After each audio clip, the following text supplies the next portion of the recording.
On top of the friendship, wala bang future yon? Wala kayong nakikitang ganon? Hirap na tanong, ano? Ano? Ito talaga, Yorme. Tulala. Ang sinasabi ko, Yorme, na habang buhay, magiging BFF niya ako. Yeah. Tsaka Yorme, ayoko siyang mawala. Oh, kinikilig yung mga...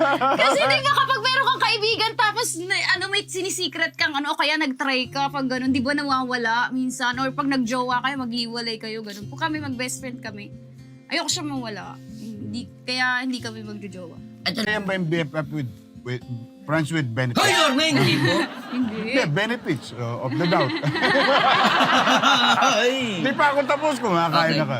Hindi yun. Wala naman. Hindi yun. Kumbaga, Yorme, katulad ng sinasabi ko, kung ano yung meron sa amin ngayon, ina-appreciate namin yun, niyakap namin yun. Walang arti-artistang salita.